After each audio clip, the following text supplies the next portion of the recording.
So ಗೆಳೆಯರೆ, ಭಾರತವು ಇತ್ತೀಚೆಗೆ ಎಂಥ ಒಂದು ಅಸ್ತ್ರವನ್ನು ಪರೀಕ್ಷಿಸಿದೆ ಅಂದರೆ ವಿಶ್ವದ ಅತ್ಯಂತ ಶಕ್ತಿಶಾಲಿ ದೇಶಗಳನ್ನು ಕೂಡ ಇದು ಬೆಚ್ಚಿ ಬೀಳಿಸಿದೆ. ಆದರೆ ಪ್ರಶ್ನೆ ಏನಪ್ಪಾ ಅಂತಂದ್ರೆ, ಪ್ರತಿಯೊಬ್ಬ ಭಾರತೀಯನ ಎದೆಯು ಹೆಮ್ಮೆಯಿಂದ ಉಬ್ಬಿಕೊಳ್ಳುವಂತಹ ಯಾವ ಅಸ್ತ್ರವನ್ನು ನಮ್ಮ ವಿಜ್ಞಾನಿಗಳು ಅಭಿವೃದ್ಧಿಪಡಿಸಿದ್ದಾರೆ ಅನ್ನೋದು. ಹೌದು ಗೆಳೆಯರೆ, ನಾವು ಎಂಥ ಒಂದು ಟೆಕ್ನಾಲಜಿಯ ಬಗ್ಗೆ ಮಾತಾಡ್ತಾ ಇದ್ದೀವಿ ಅಂದರೆ ಇದು ಅಮೆರಿಕ ಮತ್ತು ರಷ್ಯಾದಂತಹ ದೇಶಗಳನ್ನು ಸಹ ಹಿಂದಾಕಿದೆ.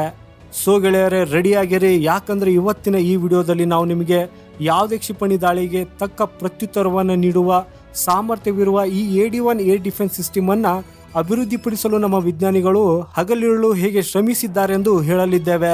ಸೊ ಗೆಳೆಯರೆ, ಬಹಳ ಹೆಮ್ಮೆ ಮತ್ತು ಉತ್ಸಾಹದಿಂದ ತುಂಬಿರುವ ಈ ವಿಡಿಯೋವು ನಮ್ಮ ದೇಶದ ಬಗ್ಗೆ ಹಾಗೂ ನಮಗೆ ಇನ್ನಷ್ಟು ಹೆಮ್ಮೆ ಪಡುವಂತೆ ಮಾಡಲಿದೆ. ಹಾಗೇನೆ ವಿಡಿಯೋದಲ್ಲಿ ಮುಂದೆ ಹೋಗೋದಕ್ಕಿಂತ ಮುಂಚೆ ಈ ವಿಡಿಯೋಗೆ ಲೈಕ್ ಮಾಡುತ್ತಾ ಕಮೆಂಟ್ ಬಾಕ್ಸಲ್ಲಿ ಜೈ ಹಿಂದ್ ಅಂತ ಖಂಡಿತ ಬರೆಯಿರಿ. ಸೊ ಗೆಳೆಯರೆ, ನಮ್ಮ DRDO ಅಂದರೆ defence research and development organisation ವರ್ಷಗಳ ಕಠಿಣ ಪರಿಶ್ರಮದ ನಂತರ ಮತ್ತೊಮ್ಮೆ ಜಗತ್ತನ್ನು ಅಚ್ಚರಿಗೊಳಿಸಿದೆ.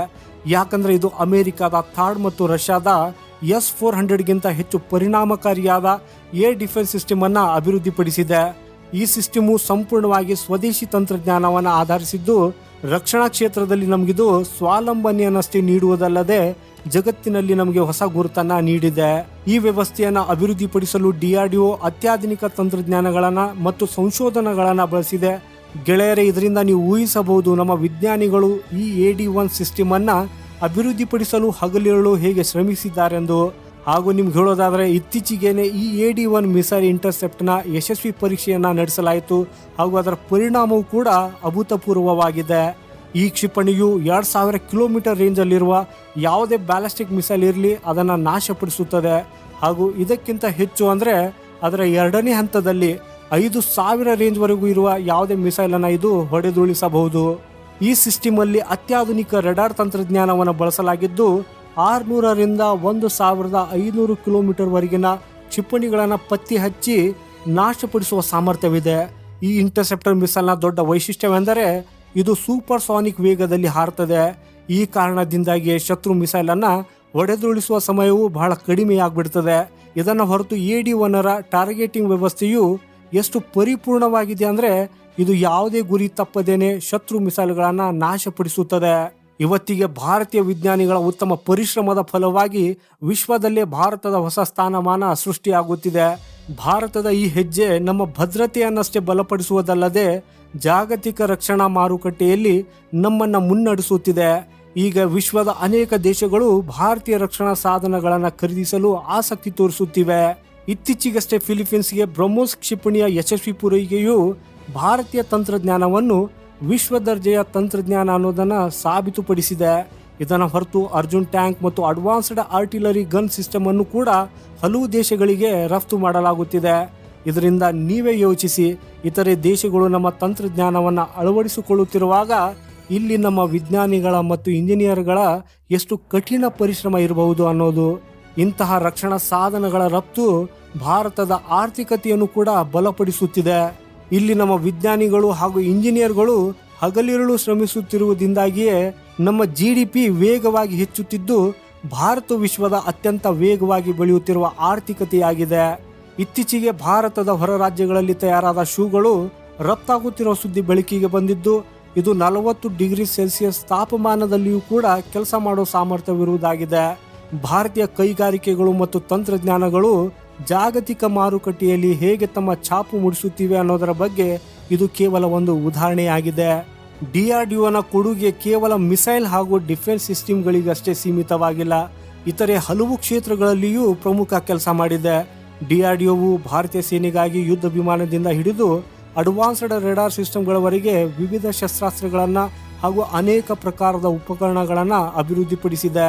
ಇದಲ್ಲದೆ DRDO ನಾಗರಿಕರ ಬಳಕೆಗಾಗಿ ಅನೇಕ ತಂತ್ರಜ್ಞಾನಗಳನ್ನು ಅಭಿವೃದ್ಧಿಪಡಿಸಿದ್ದು ಇದರಿಂದ ನಮ್ಮ ದೈನಂದಿನ ಜೀವನವನ್ನು ಸರಳ ಮತ್ತು ಸುರಕ್ಷಿತಗೊಳಿಸುತ್ತದೆ. ಫಾರ್ ಎಕ್ಸಾಂಪಲ್ ಹೇಳೋದಾದರೆ, DRDO ಅಭಿವೃದ್ಧಿಪಡಿಸಿದ ಬಾಡಿ ಆರ್ಮರ್ ಮತ್ತು ಬುಲೆಟ್ ಪ್ರೂಫ್ ಜಾಕೆಟ್ಗಳಿಂದ ನಮ್ಮ ಸೈನಿಕರ ಸುರಕ್ಷತೆಯಲ್ಲಿ ಪ್ರಮುಖ ಪಾತ್ರವನ್ನು ವಹಿಸಿವೆ. DRDO ನಿರಂತರವಾಗಿ ಹೊಸ ತಂತ್ರಜ್ಞಾನಗಳ ಮೇಲೆ ಕೆಲಸ ಮಾಡ್ತಾ ಇದೆ. ಅವರ ವಿಜ್ಞಾನಿಗಳು ಮತ್ತು ಇಂಜಿನಿಯರ್ಗಳು ಭಾರತವನ್ನು ತಾಂತ್ರಿಕವಾಗಿ ಸ್ವಾವಲಂಬಿ ಮತ್ತು ಸಶಕ್ತಗೊಳಿಸುವಂಥ ಯೋಜನೆಗಳಲ್ಲಿ ಹಗಲಿರುಳು ಶ್ರಮಿಸುತ್ತಿದ್ದಾರೆ. ಇತ್ತೀಚೆಗೆ DRDO 6 ಮ್ಯಾಕ್ ವೇಗದಲ್ಲಿ ಹಾರಬಲ್ಲ ಹೈಪರ್ಸೋನಿಕ್ ಟೆಕ್ನಾಲಜಿ ಡೆಮಾನ್ಸ್ಟ್ರೇಟ್ ವೆಹಿಕಲ್ ಅನ್ನ ಯಶಸ್ವಿಯಾಗಿ ಪರೀಕ್ಷಿಸಿದ್ದು, ಈ ಸಾಧನೆಯು ರಕ್ಷಣಾ ವಲಯದಲ್ಲಿ ದೊಡ್ಡ ಬದಲಾವಣೆಯನ್ನು ತೆಗೆದುಕೊಂಡು ಬರುವಂತಹ ಈ ಹೈಪರ್ಸೋನಿಕ್ ಕ್ಷಿಪಣಿಗಳನ್ನು ಅಭಿವೃದ್ಧಿಪಡಿಸಲು ಸಮರ್ಥವಾಗಿಸುತ್ತದೆ. ಹೈಪರ್ಸೋನಿಕ್ ತಂತ್ರಜ್ಞಾನದ ಬಳಕೆಯು ಮಿಲಿಟರಿ ಉದ್ದೇಶಗಳಿಗೆ ಮಾತ್ರ ಸೀಮಿತವಾಗಿಲ್ಲ. ಇದರ ಉಪಯೋಗವನ್ನು ಕಮರ್ಷಿಯಲ್ ಫ್ಲೈಟ್ಸ್ ಮತ್ತು ಸ್ಪೇಸ್ ಎಕ್ಸ್ಪ್ಲೋರೇಷನ್ ಅಲ್ಲಿ ಕೂಡ ಮಾಡಬಹುದು.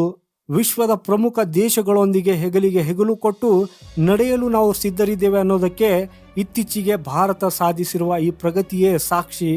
ಭಾರತೀಯ ಪ್ರತಿಭೆಗಳು ಯಾವ ವಿಷಯದಲ್ಲೂ ಹಿಂದೆ ಬಿದ್ದಿಲ್ಲ ಅನ್ನೋದನ್ನ ನಮ್ಮ ವಿಜ್ಞಾನಿಗಳು ಮತ್ತು ಇಂಜಿನಿಯರ್ಗಳು ಸಾಬೀತುಪಡಿಸುತ್ತಿದ್ದಾರೆ. DRDOದ ಹೊಸ ಏರ್ ಡಿಫೆನ್ಸ್ ಸಿಸ್ಟಮು ನಮ್ಮ ಭದ್ರತೆಯನ್ನು ಬಲಪಡಿಸುವುದಷ್ಟೇ ಅಲ್ಲದೆ ಜಾಗತಿಕ ರಕ್ಷಣಾ ಮಾರುಕಟ್ಟೆಯಲ್ಲಿ ಮಹತ್ವದ ಆಟಗಾರರಾಗಬಹುದು ಅನ್ನೋದನ್ನ ಸಾಬೀತುಪಡಿಸಿದೆ. ಈ ಸಿಸ್ಟಮ್ನ ಯಶಸ್ಸು ಭಾರತೀಯ ವಿಜ್ಞಾನ ಮತ್ತು ತಂತ್ರಜ್ಞಾನ ಎಷ್ಟು ಪ್ರಗತಿ ಸಾಧಿಸಿದೆ ಅನ್ನೋದನ್ನ ಸಾಬೀತುಪಡಿಸಿದೆ. DRDOನ ಈ ಯಶಸ್ಸನ್ನು ಅಂತಾರಾಷ್ಟ್ರೀಯ ಮಟ್ಟದಲ್ಲಿಯೂ ಶ್ಲಾಘಿಸಲಾಗುತ್ತಿದೆ. ವಿವಿಧ ದೇಶಗಳ ರಕ್ಷಣಾ ತಜ್ಞರು ಈ ಸಿಸ್ಟಮ್ಗೆ ಶ್ಲಾಘಿಸಿದ್ದು, ಭವಿಷ್ಯದ ರಕ್ಷಣಾ ವ್ಯವಸ್ಥೆಯ ಪ್ರಮುಖ ಭಾಗವೆಂದು ಪರಿಗಣಿಸಿದ್ದಾರೆ. ಹಾಗೆಯೇ ಅಮೆರಿಕ, ರಷ್ಯಾದಂಥ ದೇಶಗಳು ಭಾರತದ ಈ ಪ್ರಗತಿಯನ್ನು ಒಪ್ಪಿಕೊಂಡು ಇದನ್ನು ಮಹತ್ವದ ಸಾಧನೆ ಎಂದು ಪರಿಗಣಿಸಿವೆ. ಭಾರತವು ಇನ್ನು ಮುಂದೆ ಕೇವಲ ಉದಯೋನ್ಮುಖ ಶಕ್ತಿಯಾಗಿರದೆ ಸ್ಥಿರ ಮತ್ತು ಬಲಿಷ್ಠ ರಾಷ್ಟ್ರವಾಗಿದೆ ಅನ್ನೋದನ್ನ ಇದು ಸ್ಪಷ್ಟವಾಗಿ ತೋರಿಸುತ್ತದೆ. ಭಾರತವನ್ನು ಜಾಗತಿಕ ನಾಯಕನನ್ನಾಗಿ ಮಾಡುವ ಹೊಸ ಮತ್ತು ಅತ್ಯಾಧುನಿಕ ರಕ್ಷಣಾ ಸಿಸ್ಟಮ್ಗಳ ಮೇಲೆ DRDO ಭವಿಷ್ಯಕ್ಕಾಗಿ ಅನೇಕ ಯೋಜನೆಗಳನ್ನು ಹೊಂದಿದೆ. DRDO ಮುಂಬರುವ ವರ್ಷಗಳಲ್ಲಿ ಇಂತಹ ರಕ್ಷಣಾ ಸಾಧನಗಳನ್ನು ಅಭಿವೃದ್ಧಿಪಡಿಸುವ ಗುರಿಯನ್ನು ಹೊಂದಿರುವುದಲ್ಲದೆ ಇದನ್ನು ಸ್ವಾವಲಂಬಿಯನ್ನಾಗಿ ಮಾಡುವುದರ ಜೊತೆಗೆ ಯುವ ವಿಜ್ಞಾನಿಗಳು ಮತ್ತು ಇಂಜಿನಿಯರ್ಗಳು ಹೊಸ ಮತ್ತು ಕ್ರಾಂತಿಕಾರಿ ತಂತ್ರಜ್ಞಾನಗಳನ್ನು ಅಭಿವೃದ್ಧಿಪಡಿಸುವುದಕ್ಕಾಗಿ ಹೊಸ ಪ್ರತಿಭೆಗಳನ್ನು ಉತ್ತೇಜಿಸಲು DRDO ಅನೇಕ ಯೋಜನೆಗಳನ್ನು ಪ್ರಾರಂಭಿಸಲಿದೆ. ಸೊ ಗೆಳೆಯರೆ, ನಮ್ಮ ವಿಜ್ಞಾನಿಗಳ ಈ ಮಹಾನ್ ಸಾಧನೆಯ ಬಗ್ಗೆ ನಾವು ಹೆಮ್ಮೆ ಪಡಲೇಬೇಕು. ಹಾಗೂ DRDOದ ಈ ಯಶಸ್ಸಿಗೆ ಒಂದು ಲೈಕ್ ಜೊತೆಗೆ ಕಾಮೆಂಟ್ ನೀಡುವ ಮೂಲಕ ಅವರನ್ನು ಅಭಿನಂದಿಸಲೇಬೇಕು. ಜೊತೆಗೆ ನಮ್ಮ ಚಾನೆಲನ್ನು ಸಬ್ಸ್ಕ್ರೈಬ್ ಮಾಡಿ ಹಾಗೂ ಬೆಲ್ ಐಕಾನ್ ಪ್ರೆಸ್ ಮಾಡುವುದನ್ನು ಮರೆಯದಿರಿ. ಯಾಕಂದರೆ ಈ ರೀತಿಯ ಮತ್ತಷ್ಟು ಹೆಮ್ಮೆ ಪಡುವಂಥ ಸುದ್ದಿಯು ನಿಮಗೆ ಇಲ್ಲೇ ಸಿಗಲಿದೆ. ಹಾಗೂ ನಿಮಗೆ ನಿಮ್ಮ ಸಪೋರ್ಟ್ನ ಅಗತ್ಯನೂ ಇದೆ. ಯಾಕಂದರೆ ನಿಮ್ಮ ಸಪೋರ್ಟಿಂದ ನಾವು ಇನ್ನೂ ಅದ್ಭುತವಾದ ಕಂಟೆಂಟನ್ನು ಮಾಡಬಹುದು. ಸೊ ಇದನ್ನು ನೆನಪಿನಲ್ಲಿಡಿ ಗೆಳೆಯರೆ, ಇದು ನಮ್ಮ ತಾಂತ್ರಿಕ ಪ್ರಗತಿ ಮತ್ತು ಸ್ವಾವಲಂಬನೆಯ ಕಡೆಗೆ ಒಂದು ದೊಡ್ಡ ಹೆಜ್ಜೆ ಅನ್ನೋದು. ಸೊ ಗೆಳೆಯರೆ, ಸ್ಕ್ರೀನ್ ಮೇಲೆ ನೀವು ಈ ಒಂದು ಎಂಡ್ ಸ್ಕ್ರೀನಲ್ಲಿರುವ ವಿಡಿಯೋವನ್ನು ನೋಡ್ತಾ ಇರಬಹುದು. ಈ ವಿಡಿಯೋದಲ್ಲಿ ವಾಯುಸೇನೆ ಮುಖ್ಯಸ್ಥರಾಗಿರುವ AP ಸಿಂಗ್ ಅವರು ಸರ್ಕಾರದ ಮೇಲೆ ಸಿಟ್ಟಿಗೆ ಬಂದಿದ್ದು, ಯಾಕೆ ಅವರು ಸರ್ಕಾರದ ಮೇಲೆ ಸಿಟ್ಟಾಗಿದ್ದಾರೆ ಅನ್ನೋದನ್ನು ಡೀಟೇಲ್ ಆಗಿ ಹೇಳಿದ್ದೀನಿ. ಸೊ ನೀವು ಇದನ್ನು ನೋಡಬಹುದು. ಇಲ್ಲಿವರೆಗೆ ಈ ವಿಡಿಯೋವನ್ನು ನೋಡಿದ್ದಕ್ಕಾಗಿ ತಮ್ಗೆಲ್ರಿಗೂ ಧನ್ಯವಾದಗಳು. ಸಿಗೋಣ ಮುಂದಿನ ಮತ್ತೊಂದು ಇಂಟ್ರೆಸ್ಟಿಂಗ್ ವಿಡಿಯೋದೊಂದಿಗೆ. ಅಲ್ಲಿವರೆಗೂ ವಂದೇ ಮಾತರಂ, ಭಾರತ್ ಮಾತಾ ಕಿ ಜೈ.